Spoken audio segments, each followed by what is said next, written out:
boy.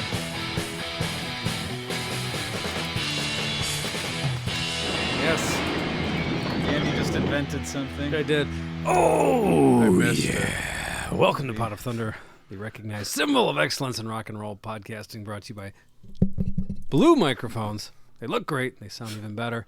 I was doing my Ian Astbury with my watch. The wrist tambourine. Oh, there you go. Yeah. Oh, boy. You're going to bounce it off the floor and Do the splits and a cartwheel. Like it's an Olympics floor exercise. well, you don't want to steal Nick's thunder because he's about to That's true. polka dance his way across true. the I don't know. studio. How many more weeks I can keep this up? But here I go. All right, Nick. Let's see it. Polka dancing his way across the podcast studio. There he is, to his seat.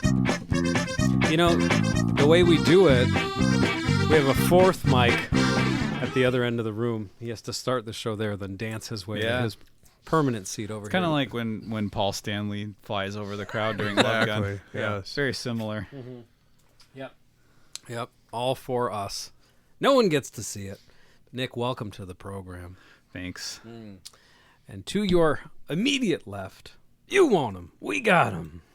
I think we need a gunslinger, somebody tough to tame this town. I think we need a gunslinger, and there'll be justice all around.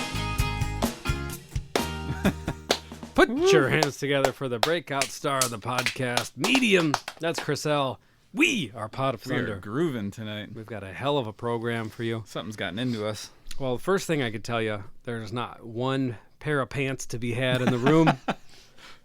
3 men in shorts. Only one pair of socks. One pair of socks. That's right. Yeah. And Andy decided to be a little tasteful. Yeah. With Been the, warm around here lately. Yeah, it's been blazing, man.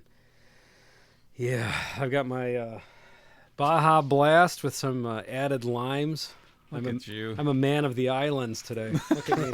Yeah, well, speaking of that, Cavaccini is in the Bahamas as we speak, It all makes sense now. posting regularly on his socials. Our puppet master in the Bahamas. Well, I hope he's having a nice vacation. I think he forgot about us. I would say so. Well, Yeah. he's moved on. I mean, he's in the Bahamas, for Christ's sake. Living large. Yeah. Just in general, I think he's moving Yeah, on. That's okay. I don't think he'd remember. You don't even think he'd remember? Not us or the podcast. I don't think so. No, he's moved on, which is fine. Yeah, I think I remember you guys. I think he's a slash and burn kind of guy. Like, I'm done with that. It's all over. Well, that's how you get ahead in life. Yeah. Say what you Yeah, want about. leave the. How much trashing by Jericho is he gonna put up with before he just moves on with his life? Yeah. Yeah, that'll do it. That'll do it. He seems to be doing well. Yeah. Swishing around the Bahamas, posting a sunset picture of his chocolate crepe. Oh, man. I mean, he's big leaguing everybody with that shit. Good for See, him. right there, Nick. Look at that. He's like, all right, what time do I order the crepe so that the sun will be exactly where I want it? Golden hour. Then huh? he did it. Yeah. And a series of hashtags. Yeah. Crepe. Okay. Crepes. Chocolate. Sunset. Bahamas. Palm trees. I love that there was crepe and crepes. Oh yeah, you gotta hit all of them. And I would imagine the hashtag chocolate gets some hits. Oh, yeah. That's a For sure. popular word. Yeah. Everybody's Yeah. talking about it. Yeah. He's he has moved on to bigger and better things than this show. I'm happy for him. I haven't totally kicked that cough, my God. But You gotta do something about that, man. put me in the ground, ready to go. Wow. I got to tell you guys a quick story. Oh boy. It's been hot and a lot of yard work to do to get the yard back to the condition it was in before it was destroyed by contractors who parked their vehicles and equipment and Middle fingers in Yeah. your yard. Well, boards of plywood that killed when the they grass bothered and- to show up. but Exactly. that's besides the point. Yeah, so we've been doing all kinds of work and trying to slowly but surely beautify the yard, right? But these guys, I hired these guys a couple months ago to plant some grass seed. Everything went well. A father and son team came over. They had like one of those bobcat things. They Yeah. leveled the ground because it had big divots from heavy Sure. machinery and all Yeah. that. So they did the whole deal. They planted grass. Everything's wonderful. And Guys what like, went wrong? well, so the guy's like, let me know if you got anything else you want us to do. And I said, I will. I'm going to get a whole bunch of mulch delivered from a dump truck. He's like, yeah, we'll come and do it. My boy and his friends will come spread it, So I'm like, okay, I'll let you know when. So, and this is a guy that I talked to on the phone and texted, right? So a couple weeks passed between the two things. I text the guy. It was a Saturday, and I said, hey, long story short, blah, blah, blah. Let's revisit that mulch spreading. I'm going to place that order, let me know when you're available. Didn't hear anything. And he was very responsive before, right? Uh-oh. So Wednesday, I'm like, man, what the heck? Hey, Brian. That's a key. Hey, Brian, just checking in on your availability. Thank you. The next day, 27 hours later, 10:20 at night. This ain't Brian. Stop fucking texting me, dumb hoe. Damn, y'all annoying as fuck. And then I didn't say anything. 7 minutes later, dumb hoe. Jesus.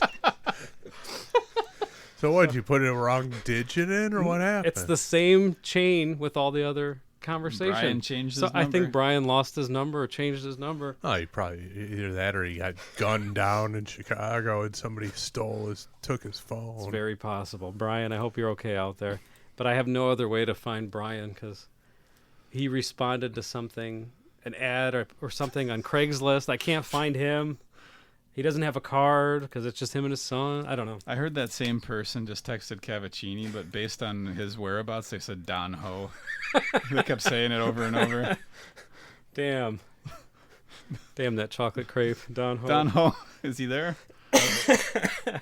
So, yeah, dumb ho. Wow. That's what's going on.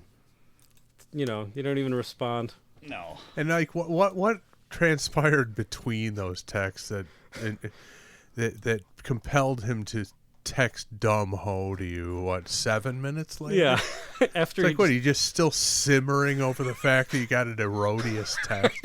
Here's a tip. See that block number function on the text? Hit that, delete the conversation, you're done with it.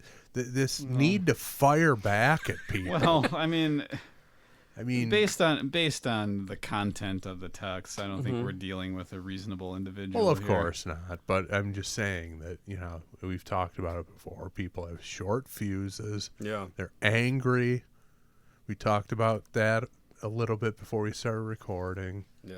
People are conditioned to be pissed off, to get violent with people. It's just the world has gone completely ape shit. Yeah, and it's just weird. Like, if you got a new number and someone said, hey, name, whatever, whoever this was before, you could have, hey, this ain't Brian. Okay, got it. You don't even need to do that. But, I mean, that would be fine. Sorry, You don't wrong. need to what do happened it. to sorry, wrong number? Sure, but I sent 2 messages, and those 2 messages spread out across 4 days.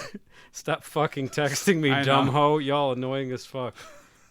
2 texts over 4 days, apparently. Well, Did this you at person, least spell annoying right? Or Yes. oh, good. Yeah. this person has a short fuse. Yes. About Dumb hoe. 4 days. It's about a 4-day fuse. Yeah. Dumb hoe.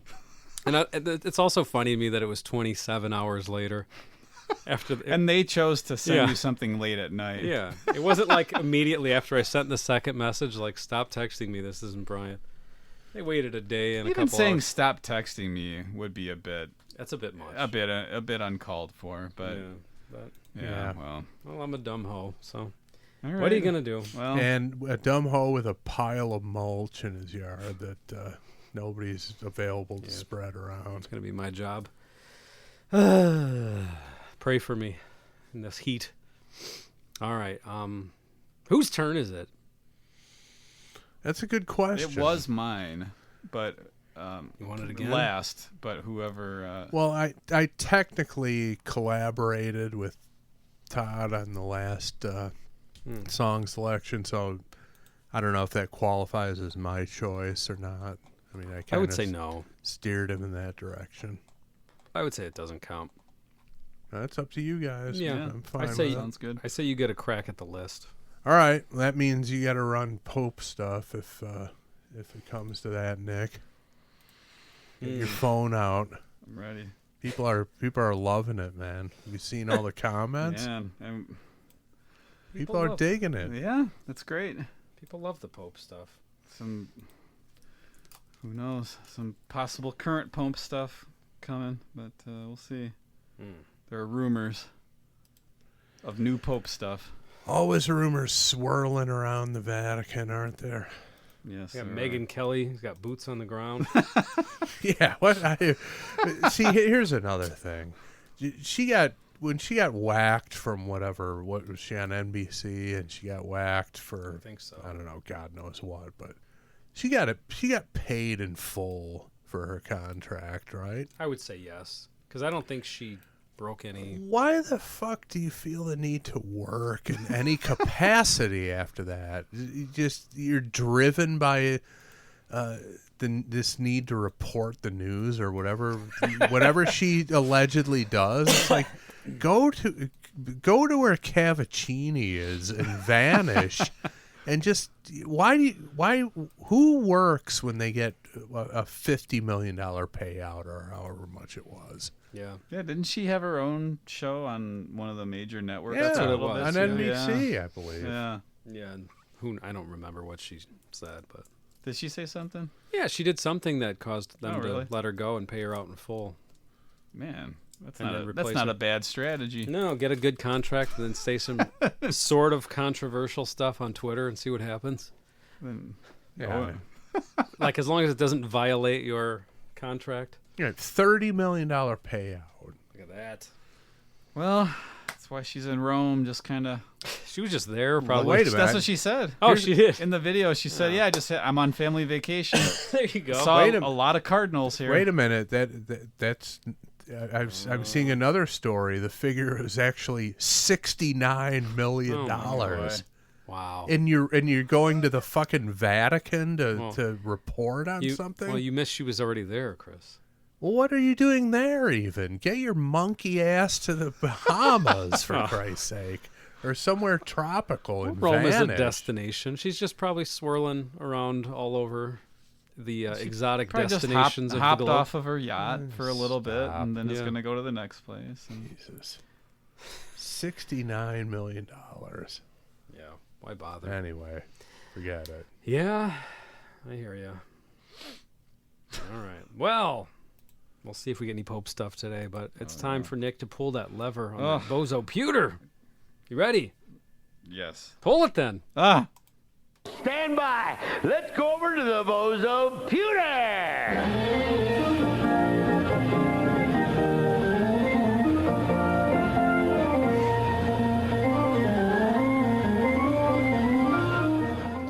All right. Oh, and incidentally, she was dismissed for defending the use of blackface in Halloween costumes during a segment on the Today Show. $69 million she was rewarded for. You know, that. We've been defending that for almost 10 years That's now, what I'm and nobody's saying. had a problem with it. We've said far stupider shit on this show, and we don't have two nickels to rub I'll say- together I'll say- among us. I'll say all kinds of stuff for I'll say for $6,900. Whatever you want. Yeah, exactly. Defend anything. I don't care. Much worse than that. All right. We got number no Pope stuff. 2392. Well. Well, all right. Chris, it's in your text message inbox. Okay. And you tell me what you think. Ooh. The sound of a man whose interest has been Yeah, I'm piqued. interested, but I'm going to keep it in the hopper because I'll see if maybe we can get a Pope stuff. Plus, I mean, maybe it will get something better, but this one is semi-interesting. All right, Nick. Give it a pull.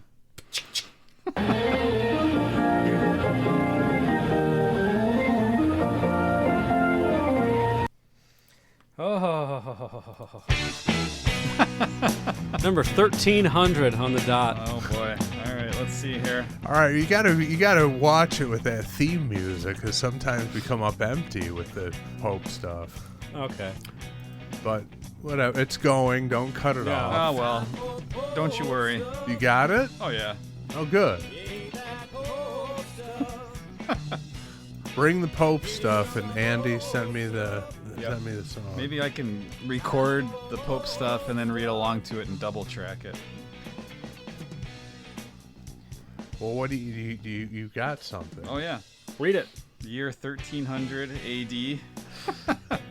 Well, it ain't gonna be BC, that's for sure. No. Although the way we're talking, there was probably a Pope back then, for Christ's sake. February 22nd.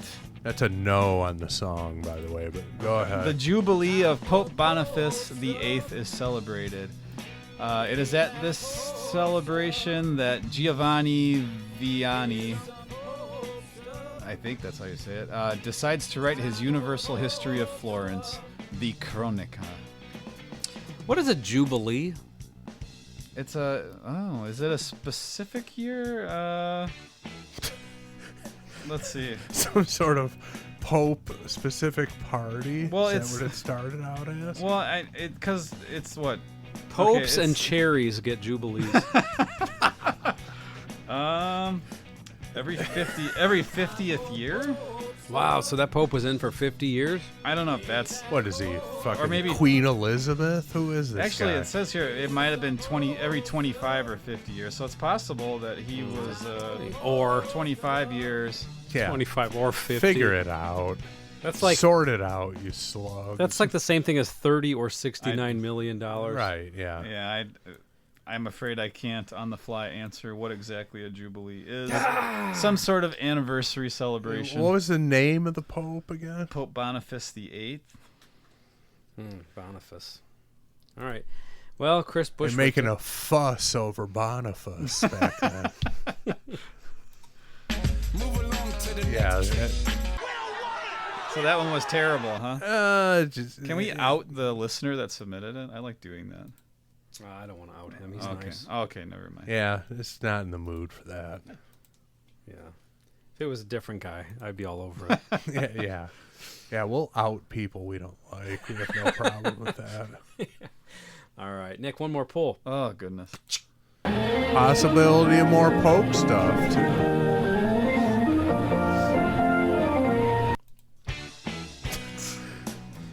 $5.96. That's Okay. Pope stuff. There's This Pope could stuff. be interesting. The 3-digit years are highly interesting for Pope stuff.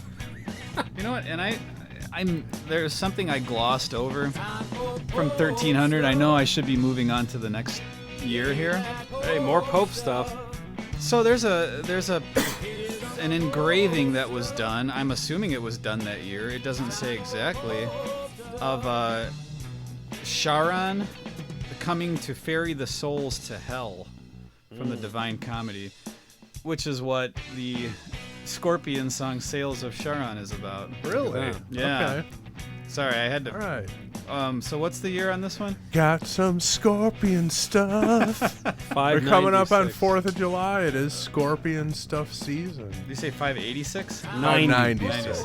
Okay. Oh, that's a big yes, by the way. Okay. Oh, really? Oh yeah. Okay. You know, 595 and 597 also qualify if needed because the song has been submitted 3 times. Oh no, yeah. Okay. Well, do what you got to do to get some Pope. Yeah, we need the stuff. Pope stuff. Let's see here. Squeeze some Pope stuff out of that berry. I don't see anything specifically about shit. a pope. Well, you're looking at 596, right? I'll Yeah. look at 599, 595. See what I come up with. I mean, there is some religious stuff, but nothing specifically mentioning the pope at the time. There is something about Emperor Maurice in modern-day Bulgaria. Every time I see the name Maurice, I think of Ozzy from Speak of the Devil, Yeah, I like that because though. he says something about the Fillmore East, but then I always thought he said something about the film Maurice. Oh, yeah. does. I always good wondered one. what film is that. I've got something in 595. All right, we're ready. Came right up. June 595. You all right? You okay, Nick? Did I swept in and No. save the day? I found nothing. Okay, here we go. Pope Gregory the First, the Great. I think, haven't we talked about a Pope Gregory already? I don't think so I yet. thought we did. Anyway. Oh, there's been so many Gregorys. Yeah, well, this is the first he's- one. This is the OG. This is the Gregorian calendar. This is the Gregory. OG Pope Gregory. Somehow he was alive for 600 years. The original Gregory. Pope Gregory I the Great sends a group of Benedictine monks under Augustine of Canterbury on a mission to Britain to Christianize King Ethelbert and convert the Kingdom of Kent from native Anglo-Saxon paganism. He carries letters of commendation to bishops and is accompanied by Frankish interpreters. Okay. There you have it. Whatever year it is, prior to this one, there's going to be some Pope stuff. Except 596. I guess not. Yeah. It was a quiet year. They took the year off after 595. Too much was going on. Did. All right, Chris, are you ready to reveal what this song is? I believe so. Let me just check that again. It's the Yeah. self-titled. Yeah, I got it. Okay. I got it. All right. Without any further ado, let's turn the microphone over to Chris Jericho. All right, Hamill. This one's called Dreams in the Dark, Off of Badlands, by the Oh. band. Badlands. Okay.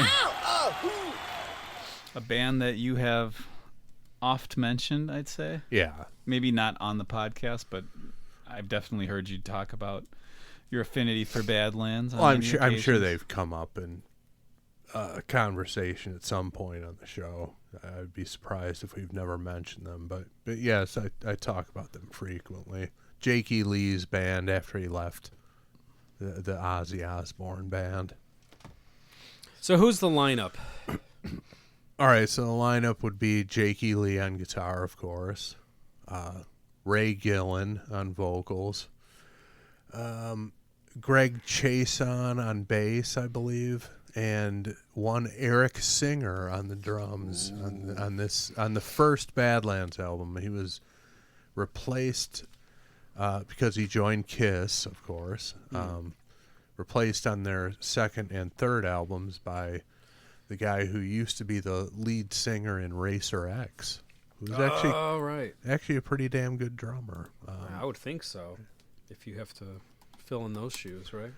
Those tiny, tiny shoes. I was going to say, that's a rare compliment from you on one Eric Singer. Those tiny, Surprising. smug, dismissive, aloof shoes. There we go. We're back on track now. Yeah, Is that better? caught me off guard there a little bit. So I'm assuming your level of familiarity with Badlands is somewhat low. Yes. I remember them. I don't. It was never an album that we had or anything like that, so nothing really stuck with me from back then. And I don't remember, years exactly when all this happened, but I do remember like Lynch Mob happened, Badlands happened. It's like, okay, so like these bands that are centered around these lead guitar players that had just left their prior very successful bands. And I can't think of anybody. I'm sure there were others around then. But, yeah, those are the two big ones that I remember, kind of lumping them in the same category, although musically, that makes sense. I don't know how similar they were exactly. Well, we'll get into that as we get into the song, but that's a pretty good comparison, good context to put it into. Andy, I'm assuming you have next to zero awareness of these guys or have heard any of it. Only because of you. I don't remember if you've ever put on a CD. If you did, it would have been more than a decade ago for some car ride or maybe a shuffle and a song came on, but that's about it. I'm familiar with the idea of Badlands, but I've never listened to their music. Okay, well, that'll be interesting to get your reactions to it. And Ray Gillen was now he was not on any Black Sabbath studio recordings, correct? Or was he on something? I know he was on some demos that were released with, I believe, that Tony Martin stiff on vocals taking over. I think the demos of those songs are available on YouTube, but I'm not sure he ever appeared on a Sabbath studio album. But that was a weird time for Sabbath. Pretty much through after Dio left, the entire 80s were just weirdness for them with that idiot Tony Martin as a singer. Absolutely terrible. And Eric Singer was technically a member of Black Sabbath. He was. That's how. Was that the same? Did they play together in it? Yeah. Oh. Yeah, they were in the same lineup. Oh, okay. I didn't realize that. Yeah. And that's how they came, kind of a package deal. Wow. So, and not then, necessarily that, one's got to bring the other, but they were familiar with each other through working together in Black Sabbath. Now I'm looking to see if, because Greg, I know that Greg Chaisson, he played with Ozzy. I wanted to make sure, so I just looked it up. But yeah, so there's just this whole band comes from it's like it's a Black Sabbath sort of offshoot. I'm going to say it's sort of like Vinnie Vincent Invasion turning into Slaughter. Yeah, it's like Black Sabbath turning into this. Interesting. Yeah, Eternal Idol is the name of the Sabbath album. Originally to be recorded with Dave Spitz, brother of Dan Spitz of Anthrax on bass, and vocalist Ray Gillen.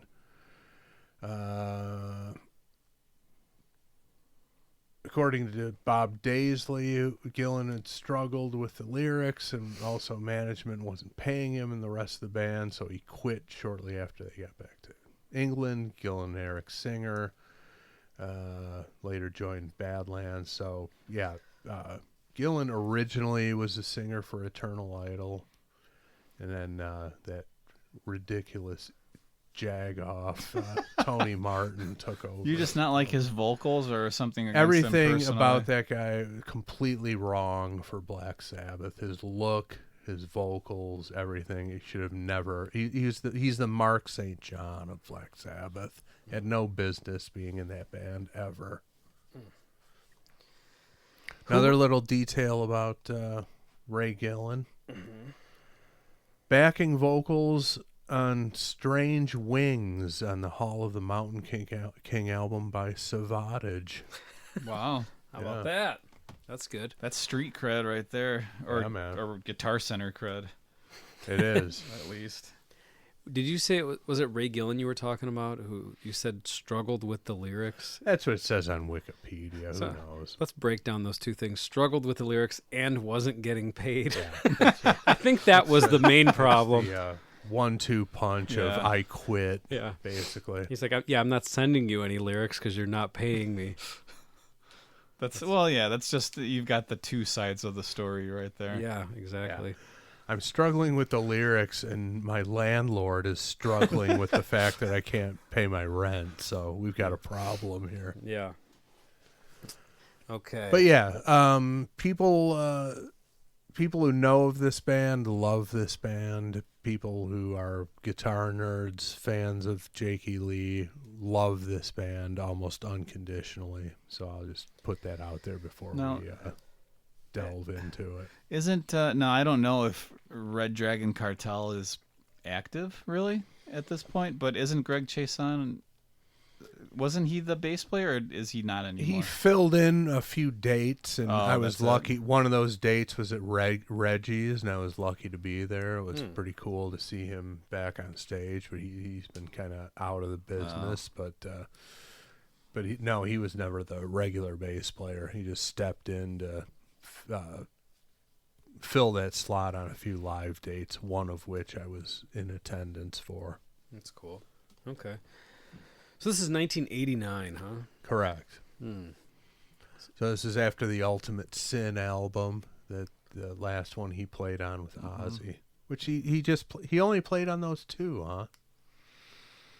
Bark Bark at the Moon and Ultimate Sin. Sin, and I guess so. It's already then- Zakk Wylde And then after that. Just Say Ozzy with Zakk Wylde comes out, right? which one was that? Wasn't that was like an EP Like a with some live like album Geezer or- Butler and Yeah. Zakk Wylde and Randy Castillo, I think. That's how they Well, and that- introduced. yeah, I think Zakk that Wylde? was I didn't before realize that. No Rest for the Wicked. And that was the same lineup on No Rest for the Wicked, right? So I know they were. That I was don't the think live lineup. I when don't think saw Geezer that. was on No Rest for the Wicked, was he? He was in the live band. I saw that too. Oh, well, maybe. So Who knows? Nobody cares. a lot of Black Sabbath talk know, on here. Well, it makes sense, I guess, with this band. Yeah. Okay. I don't know if this is of interest, but just on the article about this album. So it's 1989, ranked number 35 in Rolling Stone's list of 50 greatest hair metal albums of all time. It deserves to be on that list. Okay. Now, as far as hair metal, did it get into the sleaze aspect of it? Because No. I wouldn't think so. This is more like a musician's band. Yeah, I mean, and yes, and we can get into that as we get into the music. But basically, I said they belong on that list basically because they deserve the recognition. But to give Rolling Stone any credit for what is and what isn't hair metal or glam metal or heavy metal for that matter, you got a suspension of disbelief is required because they don't know what the hell they're talking about most things, especially those things. So Yeah. All right. Well, before we get into this, I want to mention that it was submitted by 3 different people. Andrew Calvetti. Andrew said nothing. Thanks a lot, Andrew. I'm just kidding. He knew we would be rather long-winded before the song started, so. Yeah. Donald LaRue. He just said dumb hoe. No, he said nothing, too. And our third submission, Lee Hutchinson. Oh, Lee. Okay. Here we go. Let's see what Lee says. He says, the catchy song, quote-unquote uncatchy, from the Badlands album. Perhaps a good track to analyze, as I suggested, seasons previously, which may be a tad long, as it is over 6 minutes, although in that case, length really does equate to quality. I'm resisting the obvious double entendres here. Oh, Lee. We will not, Lee. As I said for the season submission, a great sound as well, despite coming out at a time when most albums had that awful reverb, echo, heavy processed production. The Badlands album is just great stuff. A true hidden gem. I'm sure Chris can and does appreciate Jake E. Lee's playing. Thank you, Lee. So, this is the catchy song. So, was this, Chris, do you have any recollection of, was this a single? Was this on Rock 103.5? it was one of the. I mean, it was definitely a Blaze. video. I know It that was much. the single. This was the single. Okay. This was it.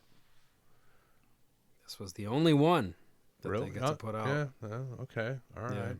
I thought. Well, it was definitely a video. I thought "Winter's Call" was another possible single, but no. This was definitely the video, and but yeah. No, it's all good when you talk about Badlands. I mean, this album, great. I actually prefer albums 2 and 3 slightly to the first one. It may or may not have something to do with the fact that Eric Singer is not in the band, but Could be. it just the quality of the material and the performances are just spot on pretty much every track they ever put out. All right. For some reason, this is not on Apple Music. I don't know what they're thinking. So I'm going to watch the video over here by myself while we break it down. Yeah, I mean, it's just a performance video. It's nothing special. I don't think we need the video hookup over here unless you want to, Nick. It's No, up to that's you. okay. I could kind of see it from here. I'm going to turn my computer. I'll so just. you can't I'm sure it's. I'm see. sure Turn it I'll away see. from Nick so he I'll can't see a cymbal, a guitar, and some hair waving, or Yeah. and some head banging and hair action. And Ray Gillen, a handsome man. Not on Lenny Kravitz's level, but a handsome, good-looking front man, and he could definitely sing. So Take it down a notch after last week. We can't handle that 2 weeks in a row. No, that's the very definition of overwhelming masculinity, and jungle maleness. Okay, well, you guys ready? Yeah. All right, let's take a quick commercial break, and we'll be right back with Dreams in the Dark.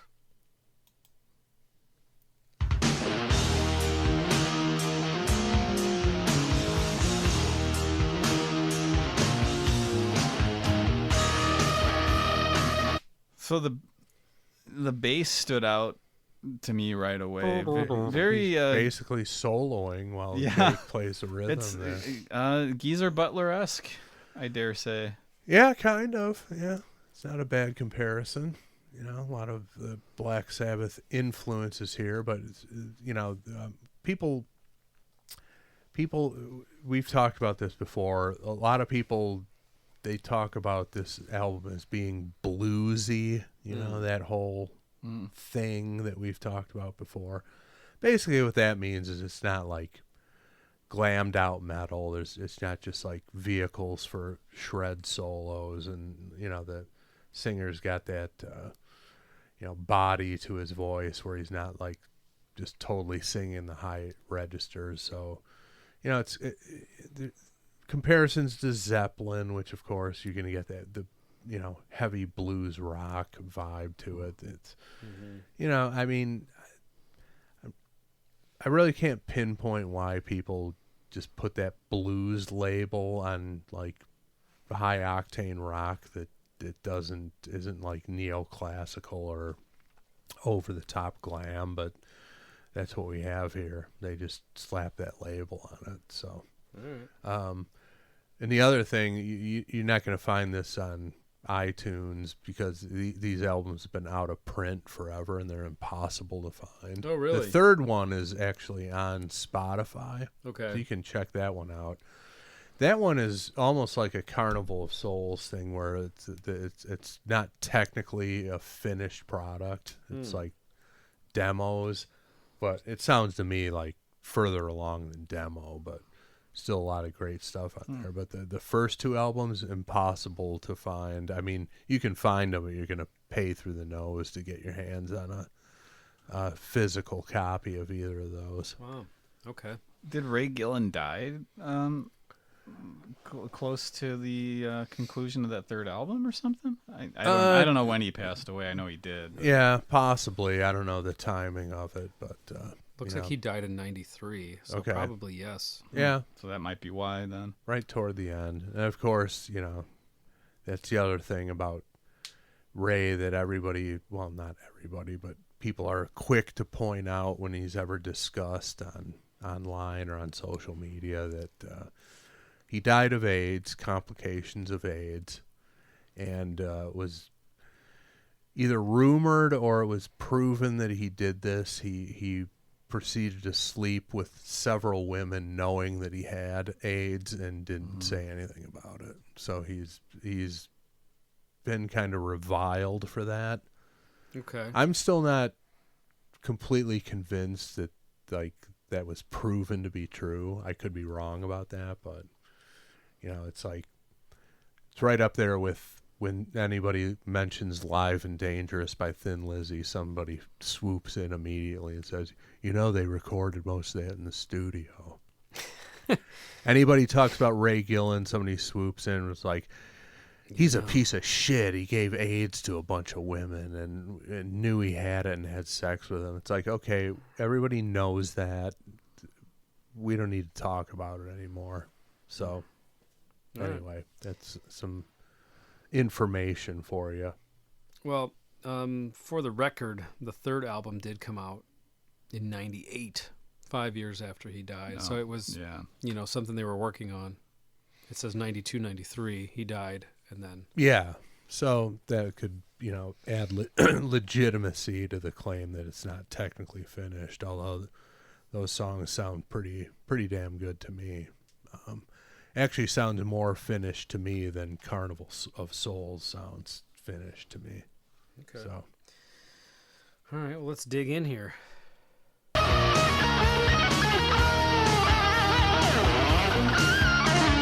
remember you, baby, like a sweet summer song. So you love me forever.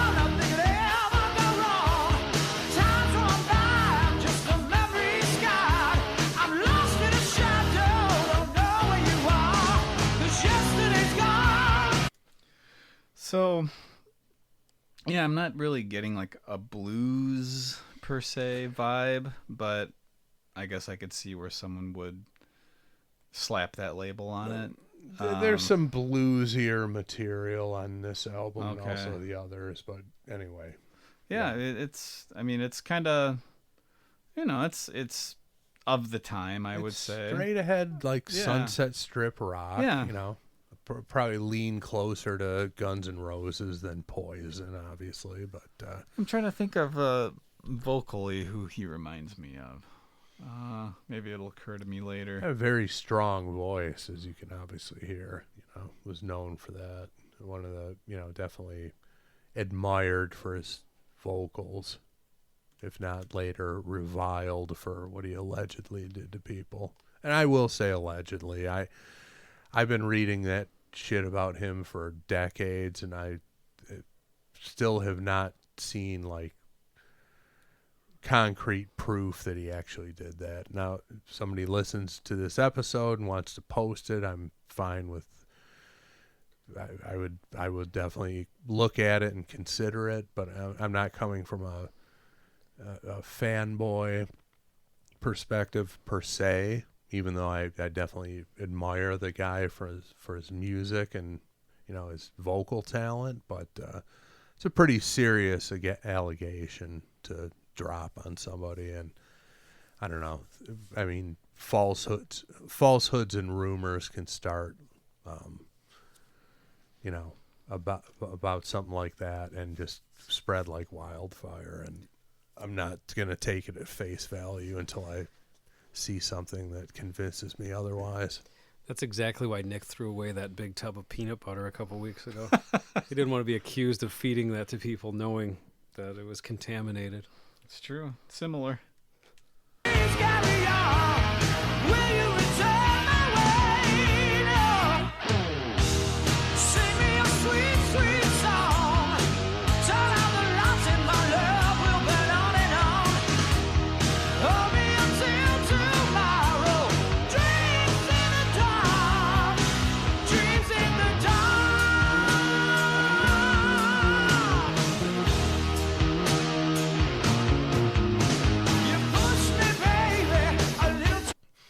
All right, so there you go. There's your first run through of the verse and chorus, and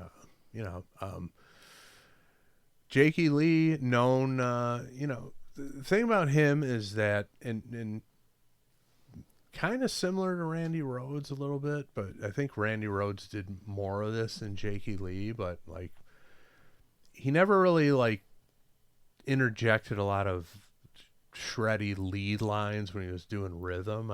He do a lot of really super creative stuff while playing rhythm, but he never sort of like, dropped in a bunch of lead lines when he was doing the rhythm, which I think is, anytime a guitarist of that ilk can show that kind of restraint is pretty impressive to me.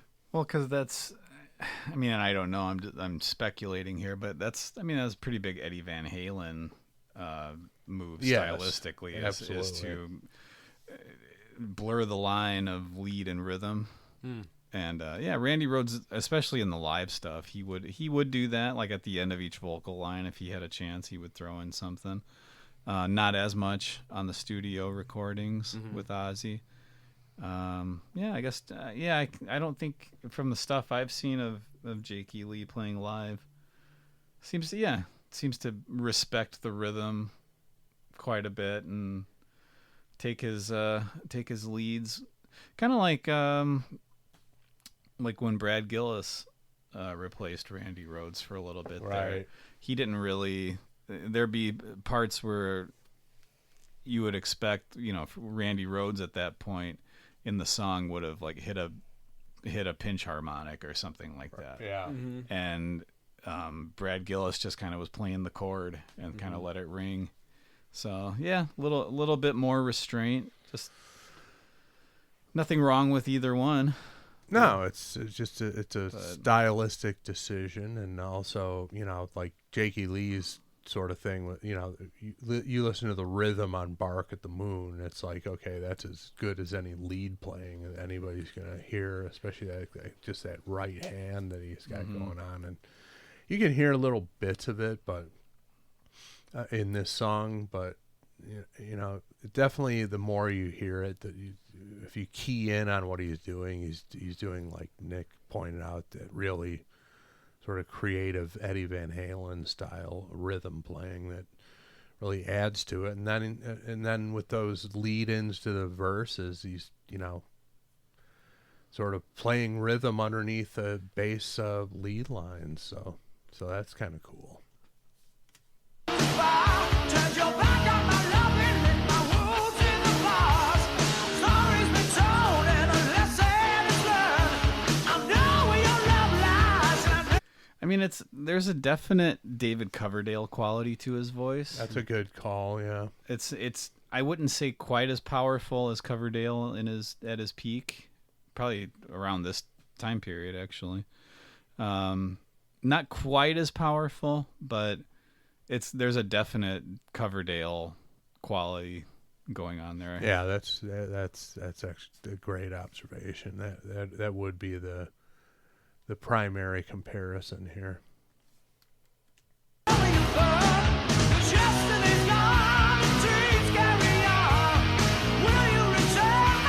Okay, I think I got the formula here. Okay. It's a combination of David Coverdale and Don Dokken. That's what I'm hearing. Okay. Okay. Dokken is, I don't know.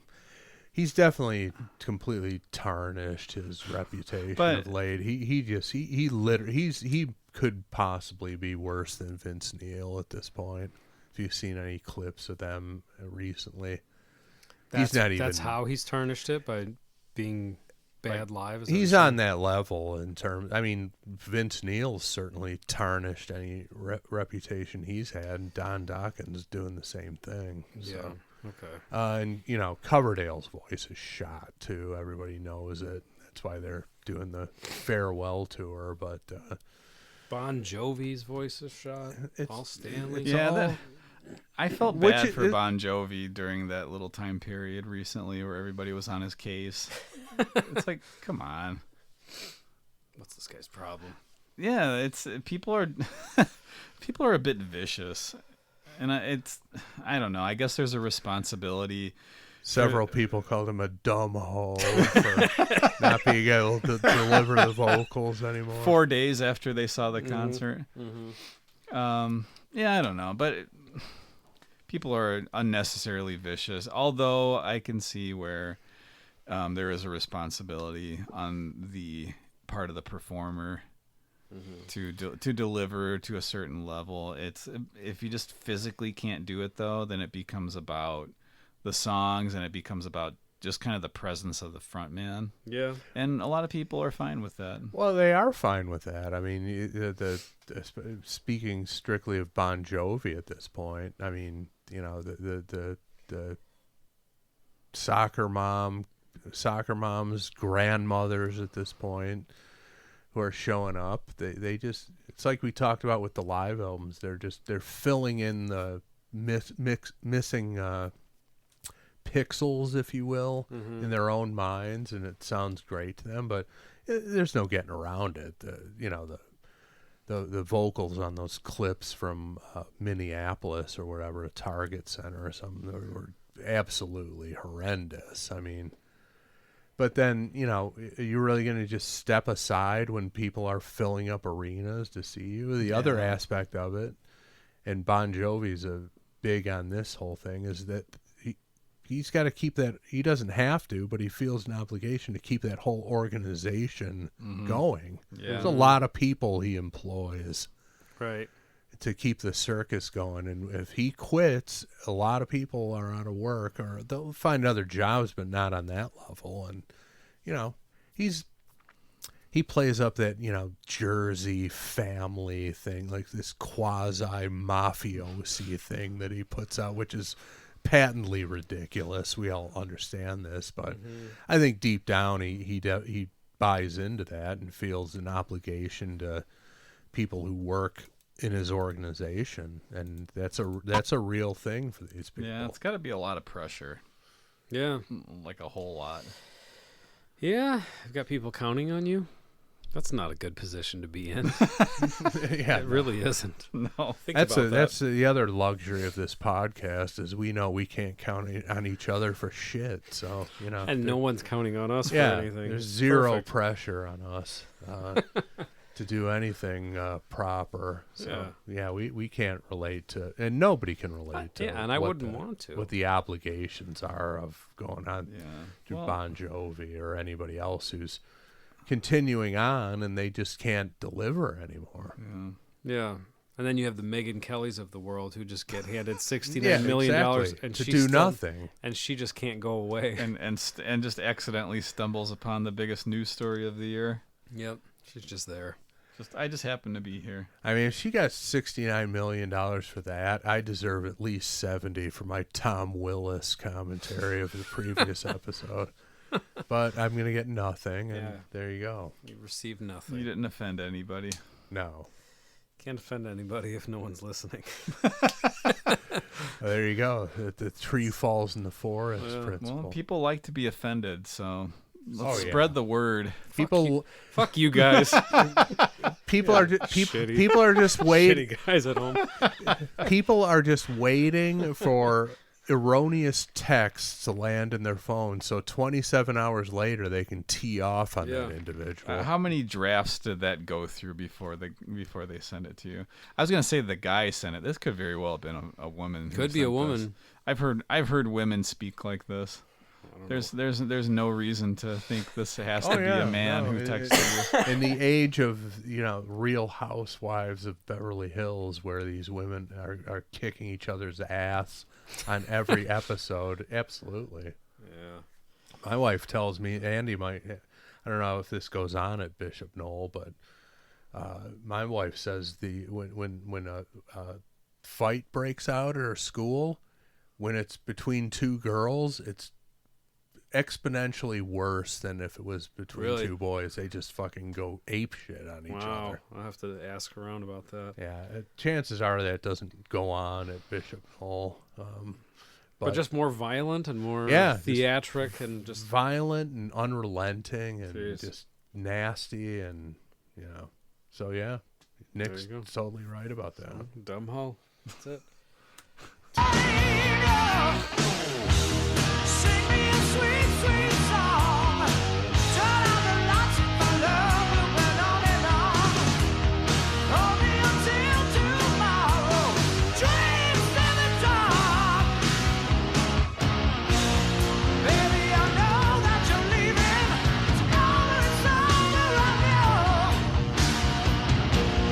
Now that my heart now is bleeding, don't know which way to turn.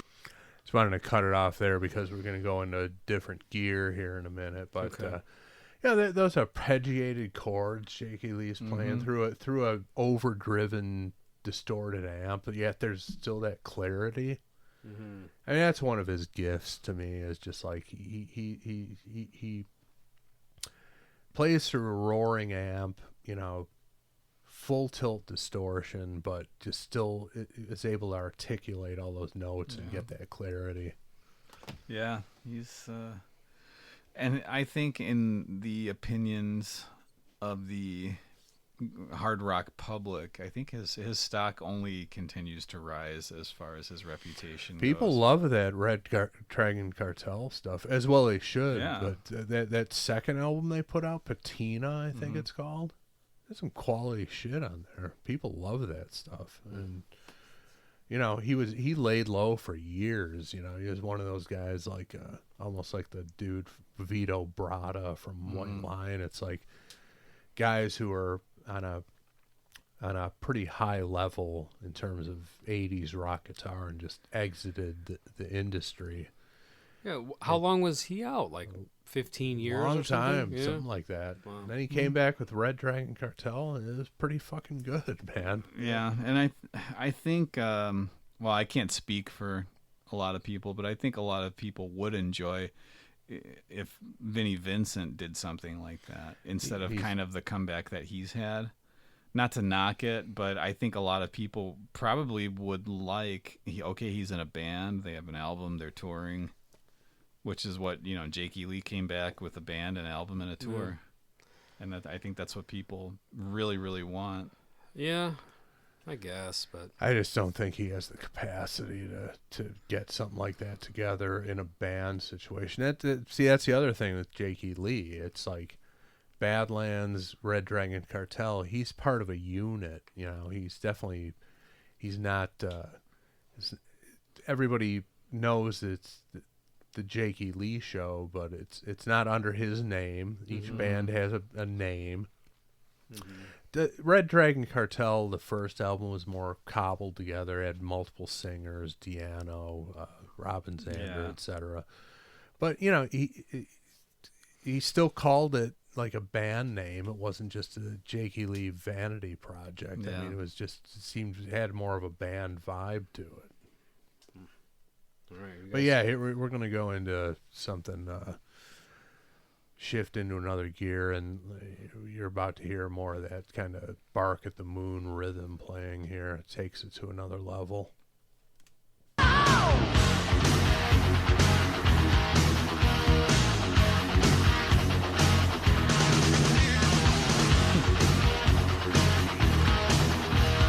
Yeah, that could totally have been on one of the Ozzy albums that he played. Yeah, and probably consciously thrown in probably as a nod to his past. And reminds me of first track, first single, first Red Dragon Cartel album, the song "Deceived." Oh yeah.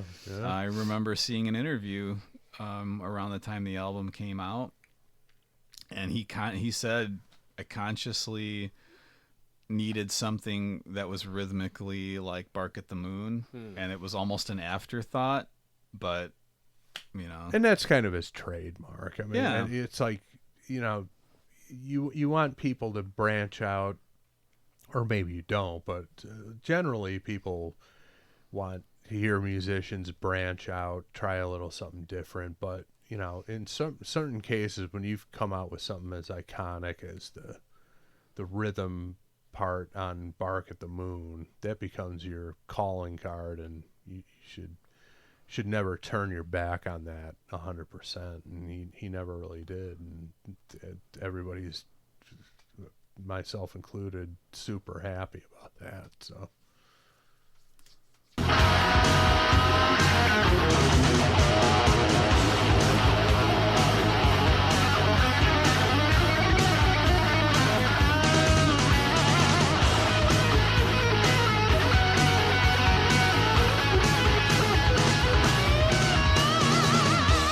Sing me a sweet, sweet song. So there you go. There's your Yeah. solo. What'd you guys think? Oh, it's great. I mean, he's definitely, got his own style going on. A lot of the shredders end up sounding the same, but he's definitely got his unique take on that style. And again, this music was sort of described as more rootsy, or all those buzzwords people used to describe that it's more harkening back to a little more of a slightly more of a classic rock sound than the glam metal of the day. But he's definitely shredding, but it's not over the top shredding, and it's appropriate for the sort of musical direction they were trying to go down. And he always seems to be good for, like, you kind of, after listening to a lot of hard rock over the years, you can kind of guess where the guitar solo is gonna go, or kind of like in your head you kind of have the notes of like the parameters. Yeah, He's always good for surprising that exactly. that expectation. It's like he throws something at you out, a curveball, and you're just like, from a guitar nerd standpoint, it's like you can't instantly apply like what scale it is or what mode it is. It's like coming out of nowhere, and definitely keeps you guessing. Turn out the lights and my love will burn on and on. Hold me until tomorrow. Dreams in the dark. Sing me a sweet, sweet song. Turn out the lights and my love will burn on and on. Hold me until. I have to say though, we've not commented at all about the lyrics, and I'd say that it's one of those songs where the lyrics really don't stand out.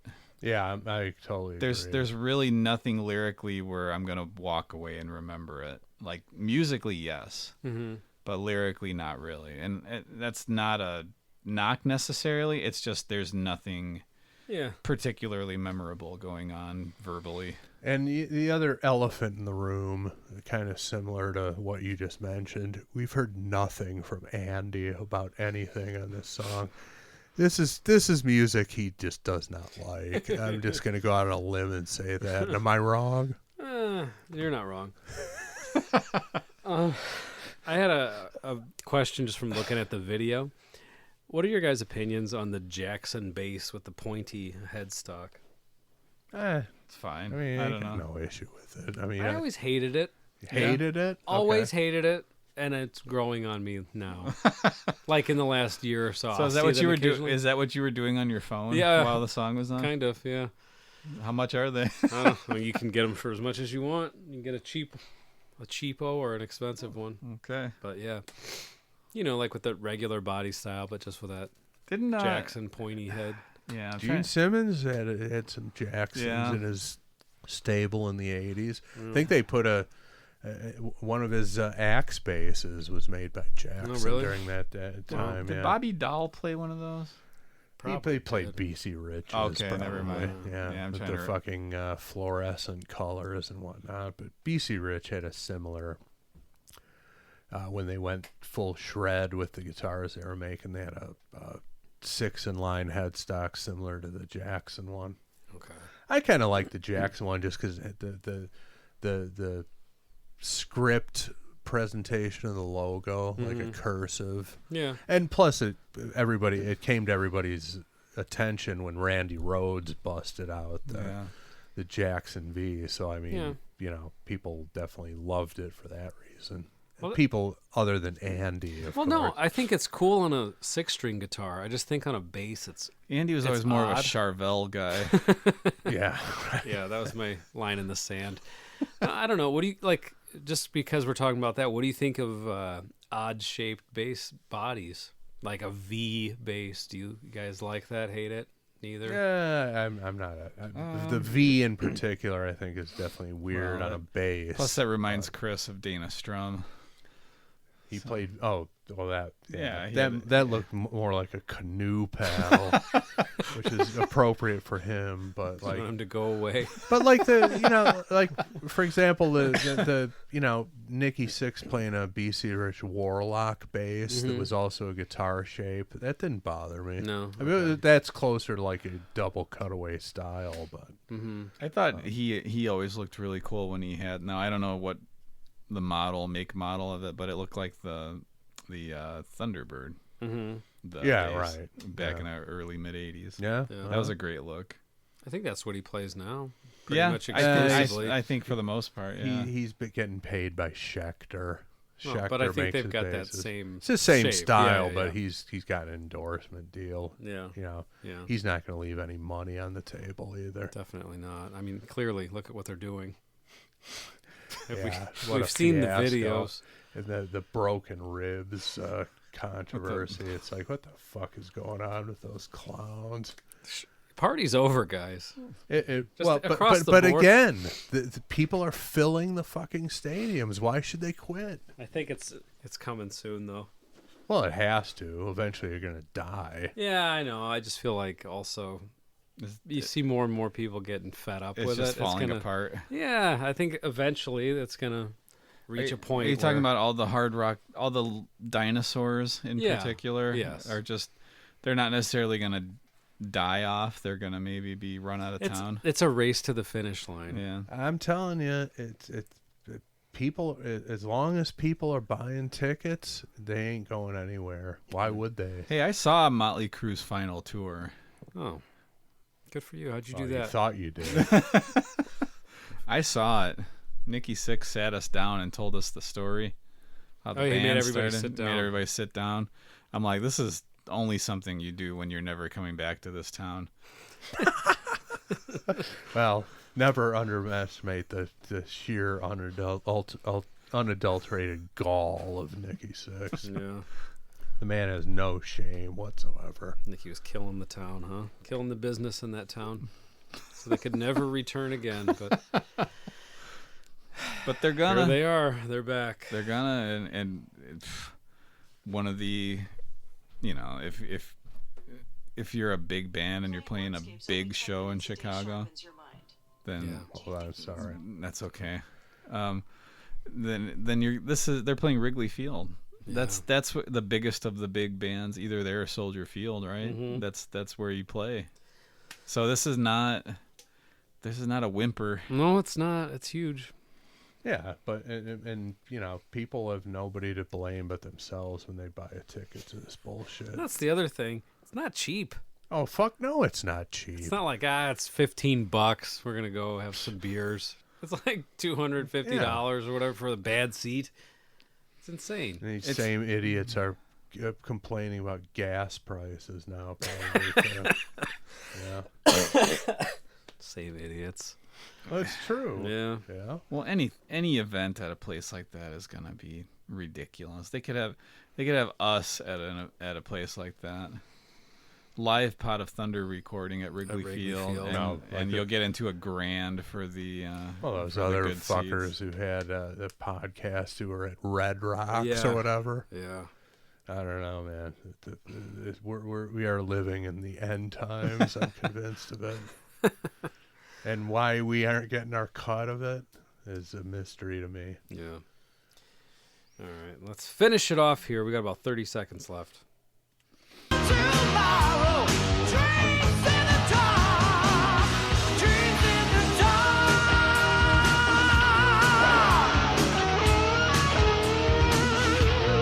dreams in the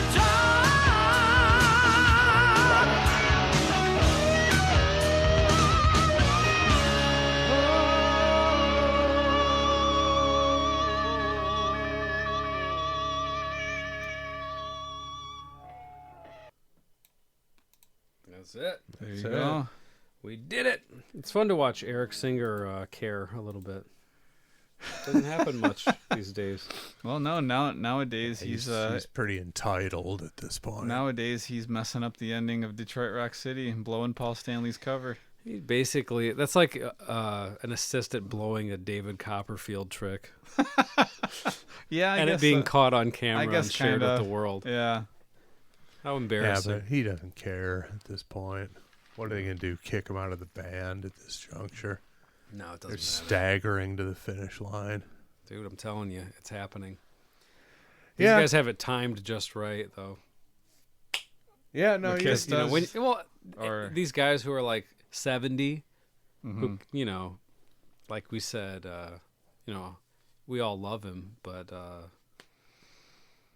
why can't I think of his name? David Coverdale. Because I just said David Copperfield, so I got mixed up. David Coverdale, like you said, I mean, he's in that range too, and he's on his way out. These guys have it timed perfectly, because I think maybe I'm wrong. People are getting fed up with it. That's an interesting angle to look at it from, because at this point, these guys, for the most part, are legacy acts. Yeah. Even if they put out new material, they're still always going to be legacy acts. They've got the catalog where they can just keep doing this till they can't anymore. Yeah. So every tour is like a victory lap. Mm-hmm. Is there a certain point where people are going to be like, all right, you've done that enough already? Like, I Nope. kind of want more than that. Yeah. We've had enough out of you. That's an interesting We haven't gotten there perspective on it. yet, but we'll see if it ever happens. Well, Not trying to be a bummer, but no, but that's it's all you hear about is people complaining. I guess that just goes, that's across the board for everything on Earth, as all you hear about is complaining, but We need to complain about stuff more. What should we complain about? I don't know. About how we have to vote now. Ah, damn it. And we already know what Andy's going to say. No, I'm just kidding. We don't know. Chris, you vote first because you picked this song off the list. I think I know what your vote's going to be, but your choices are Sweet Surrender and Kick in the Crotch. Yeah, Sweet Surrender for me. All right. It's sweet surrender. Hell yes. I will say though that this is pretty far down on the list of Badlands songs that in terms of how much I like them. Oh, really? Okay. This is not one of my top choices.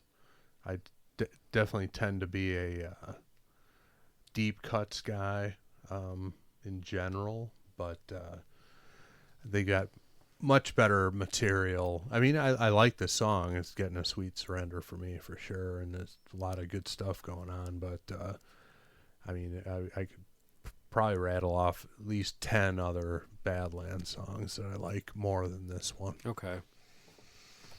All right. Nick? I'll give it a Sweet Surrender as well. It's sweet surrender. Hell yes. Good song. Sounded great. Didn't blow me away as far as like I was saying, lyrically, there's really nothing memorable going on for me. Right. I agree with that. I never really paid attention to lyrics either. And I mean, this is one of those bands where it's about the musicianship. Like, they're known as all stud players, but there still is it's a good song. It's a cohesive unit, which is great to see. Yeah. Because that doesn't always happen when there's a band like this. Mm-hmm. Where bands like this are not always viable as a commercial entity. Mm-hmm. This band seemed to have that. So they were a musicians band, but they also came together, seemed to be focused, one, again, cohesive unit.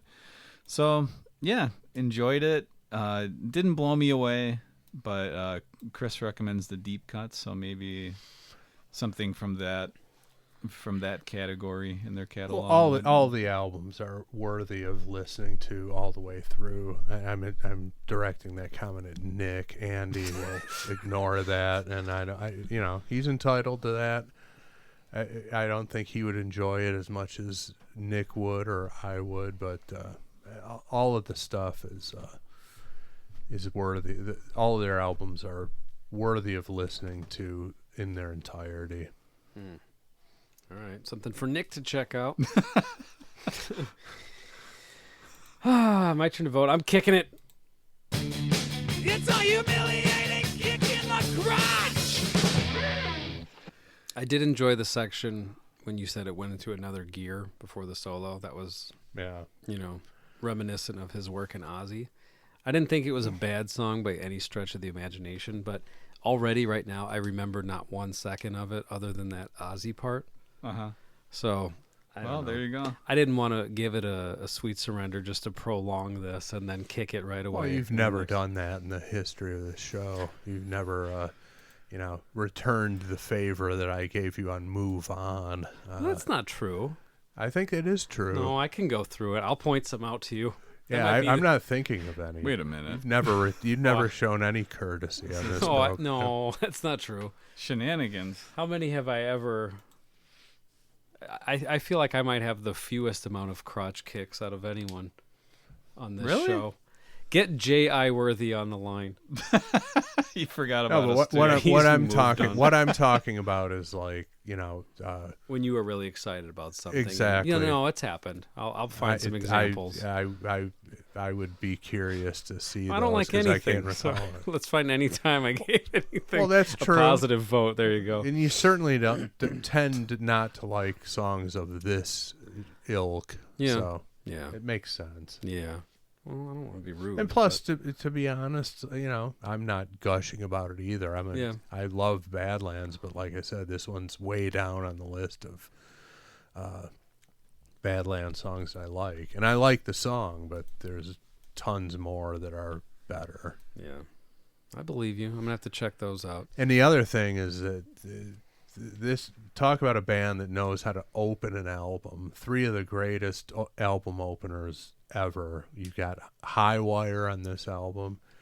You've got The Last Time on Voodoo Highway, and you've got Healer on Dusk. All great those ones. fucking all of those songs are fucking primo, incredible. So If you picked one album to check out, which one would it be?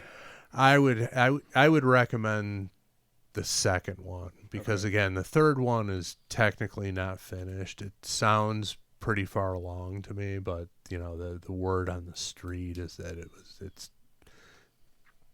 demos. It doesn't sound like demos. It sounds like pretty further along than demos, but I think album number 2 has them, you know, fully finished major label release that's got you know, them in peak form. And also it has that Jeff Martin on drums, who frankly I think his drumming fits a little bit better. Okay. Yeah. Interesting. And the production's better. The drums are clearer on the second and third albums to me. And that guy's Jeff Martin's on both of those? He is. Okay. He was the vocalist in Racer X, which is Marty Friedman and Jason Becker's band. It's a shred fest, huh? Yeah, pure shred fest. I don't even know why they needed a vocalist, but but then he shows up on drums for Badlands and he's killing it. So another interesting twist there. What's that guy up to? Probably hanging with Cavaccini, having a chocolate crepe down in the Bahamas. Who knows? I can't remember the guy's name, but we had that Harem Scarum episode. Oh yeah, That guy is the drummer. Ended up the singer in Red Dragon Cartel. yes. Oh, yeah, that's right. What's There up you go. with that? I don't know. These drummers that can sing. Like Chris said, these are the end times. Yeah. Okay. Well, if you disagree with us, we are so sorry. That's just the fucking way it is. Deal with it. Sorry. All right. Well, let's take a quick commercial break. We'll be right back with your favorite part of the show, a yard o' questions. Yards of questions. Motherfucker, I give them.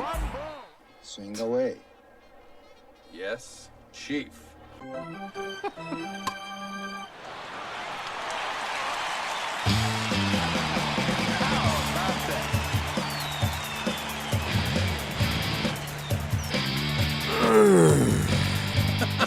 Wow. I don't know. It seemed appropriate. Welcome to everybody's favorite part of the show. Soon to be surpassed by Pope stuff once we iron that out a little bit on my side. Yardo questions time. This week's Yardo questions comes to us from our pal Chris Leashear. Hello. What up, Chris? What are you doing? Where you at, Dumb Chris? hoe. So, I think I'm interpreting this correctly. He starts with, "Hey." The PJ Farley, Paul Stanley. It's gotta be it. In quotes. Riffing off of that. Hey. Question 1. Favorite song that originated from a movie soundtrack?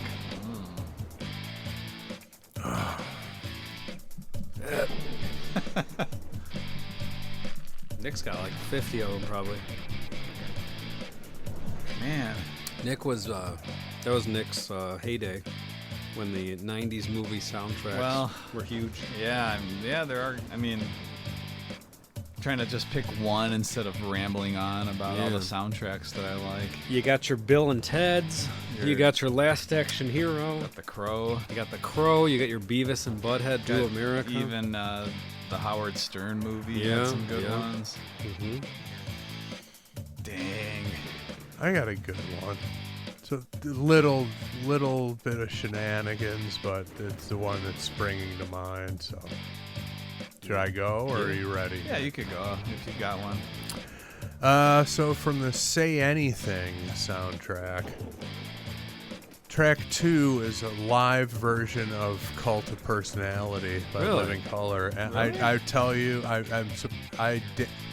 how I didn't go deaf listening to that through my headphones in college is a miracle. I would crank the shit out of that version directly into my ears and my headphones over and over again. Just a blistering version. Did they play it in the movie for some reason? I'm not familiar with the movie. I've seen parts of it, but but yeah, it's pretty good.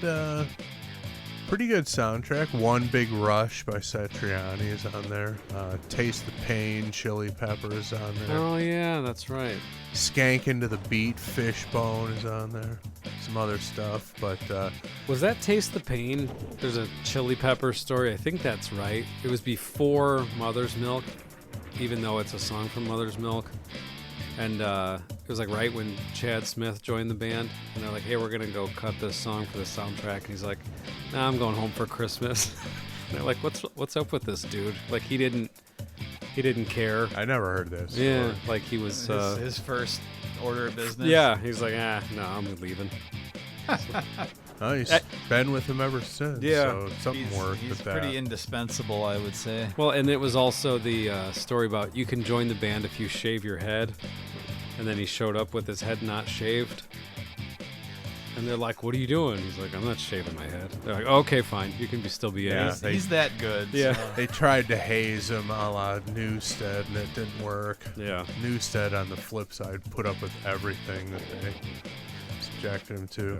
But anyway, Say Anything soundtrack, if you never heard of it, obviously you probably heard of it, but if you've never heard it, track 2, live version, Cult of Personality, absolutely blistering.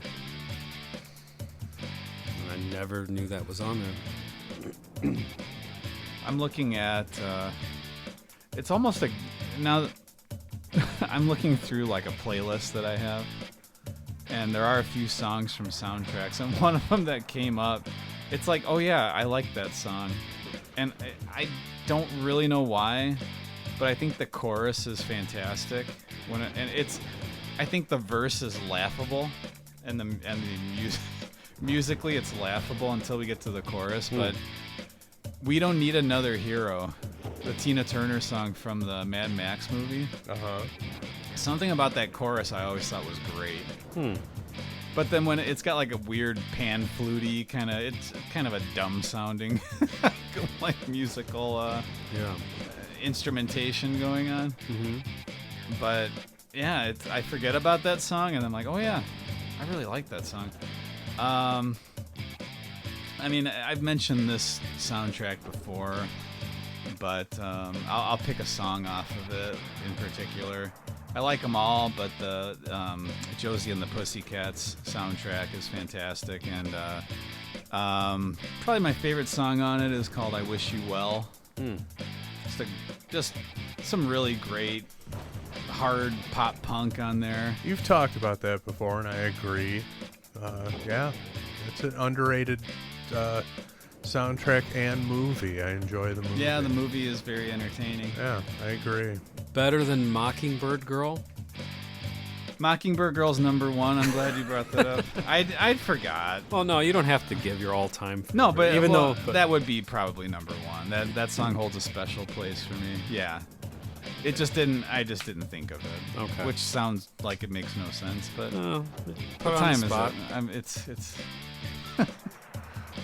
No, like- yeah, that would be, but yeah, I highly recommend even the hilarious moments in the Tina Turner song. Okay. Still worth checking out. Australia's sweetheart, Tina Turner. They can't get enough of her. No? They love her. All my Australian friends say so. I can't stop talking about her.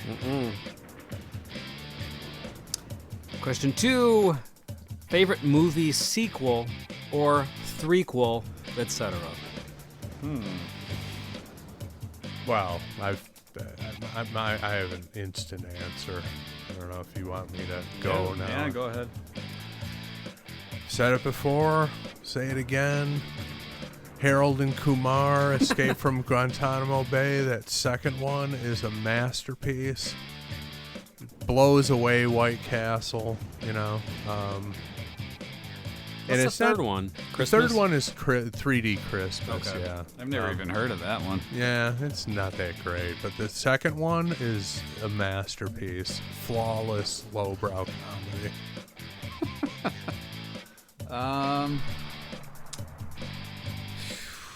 Let's see. Thinking back to my youth, a movie, I'll give you two of them from my youth, and Andy will remember watching these over and over and over with me on VHS. Probably recorded off of the TV. One would be Short Circuit 2. Yeah. We loved that movie. Mm-hmm.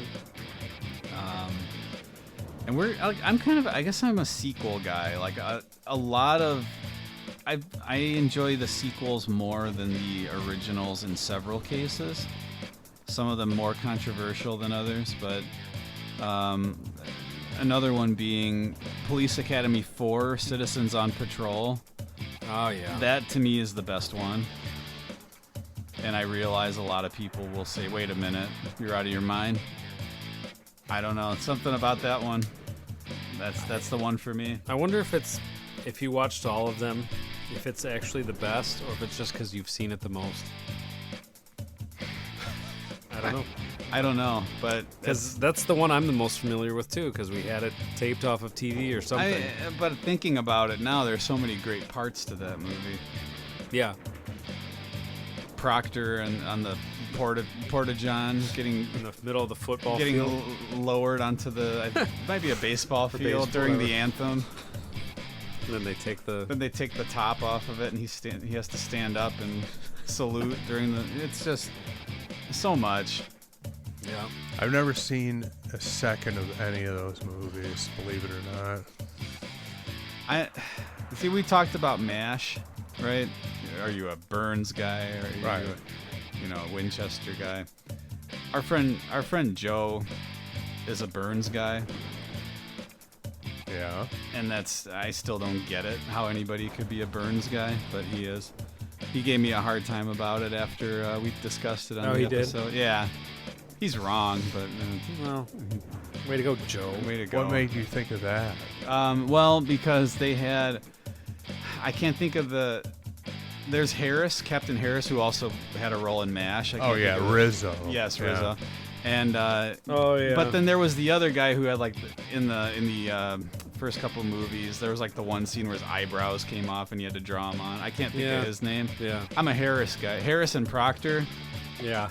incredible, Can't beat them. incredible comedic tandem. I agree with you. Who's this Joe person? Do I know him? He's this guy who hates hamburgers.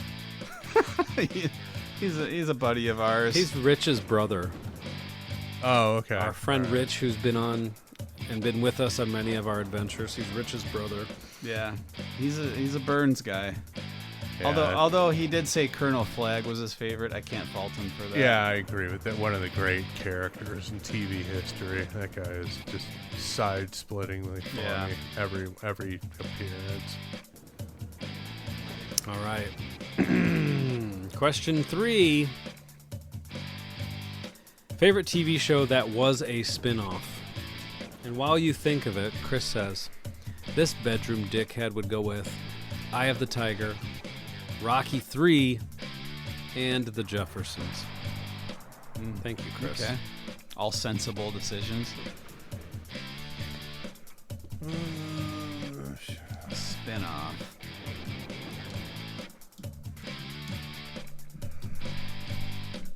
That's a good one, because I like a lot of shows that had spin-offs, but they weren't the spin-offs.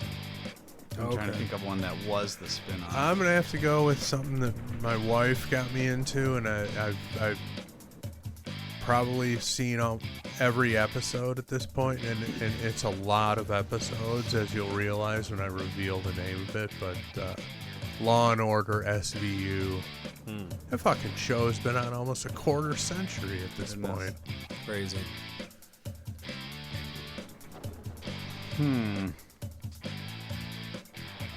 Carter Country a spin-off? You know, of I that? wish it was, but I don't believe it is. Bears no similarities to any other show before or since, which is part of what makes it so great. But All in the Family had they had Maude, Jeffersons, and Good Times were all spin-offs of All in the Family. I believe that's correct. Do you need me to answer for you again, Nick? you could, but I do have one that I remember enjoying quite a bit, and I yeah. believe it's a spin-off. I could be wrong, actually. Bring it. I think Empty Nest was a spin-off of the Golden Girls, That sounds possibly. right. And I Richard Mulligan, one of those guys like a Ted Danson, gold in everything that he's in. Richard Mulligan's great in everything. He's the guy that kind of like a Ted Danson. You have him, you have a show, Yeah, and you put people around him. that's where you start. And I might be wrong about being a spin-off, but I did enjoy that show quite a bit. What's my real answer? Frasier. Well, yes. That should be everyone's answer. Yeah, that's true. That's But- true. Empty Nest was, in fact, a spin-off of the Golden Girls. Okay. Yeah, and Frasier was pretty brilliant too, for the most part. Better than Cheers, I would wager to say. I agree. Yeah, maybe. I watched some Cheers, but I never got swept up in it like so many people did. Yeah. I've seen a lot of Cheers, and hold it in high regard. But yeah, Frasier might have actually. It developed into something that was even better. Yeah. All right. Well, if you want to, I guess you should probably add some songs to the listener submission list first. So do that. Go to potofthunder.com, click that widget, add something, and then when you're done with that, submit a Yardo questions. Same place, potofthunder.com. So easy, so fun. You're going to love it. You're going to love your stay there. So much to do on there. All right. Do we still have stuff for sale? Of course. Do we sell things anymore? We sell a T-shirt here and there. I think Yeah, we had like that's cool. $3 of commission last month. Oh, Some people are clamoring for new designs. I still have my coffee mug that I wanted to design from almost when we started the podcast. Yeah, Just never happened. we got to find a I better think way it- to do that. That's I think it would sell. the coffee mug on TeePublic is an extreme ripoff. Okay. Anyone who bought one, thank you. I mean, it's your money. I'm glad you bought it, but I'm saying like it's one of those things where if there's whatever the price is, it's almost double to ship Okay. it. It's like I'm not paying $28 for a coffee mug, you know. yeah. Well, but that keeps them from getting the 1-star review when it arrives in a million pieces. Yeah. You know? Yeah. Well, if we come up with another place where we can sell them, I have the coffee mug design from years ago that I still think would. We might have to make it I still think some people would be interested in. Well, now that you put it out there, you kind of have to put it out to market, I think. All right. It has to be on a coffee mug. It can't transfer over to other merchandise. Well, I think it's exclusive to coffee. Specific for the coffee mug, I think, yeah. All right, It all could right. be perhaps reworded for other merchandise, but I don't know that it would. Anything can be reworded if we need to. Yeah. All right. Maybe we should get one of those things from, like they have them at Michael's. I can't remember what they're called, but you could print your own stuff. Oh, What that's called. Cricket? is Maybe it? Cricket? Okay. Yeah, it's I like don't some. What is that? It's like some DIY. It's got like special material you could print with. You could apply things directly to coffee mugs that supposedly last.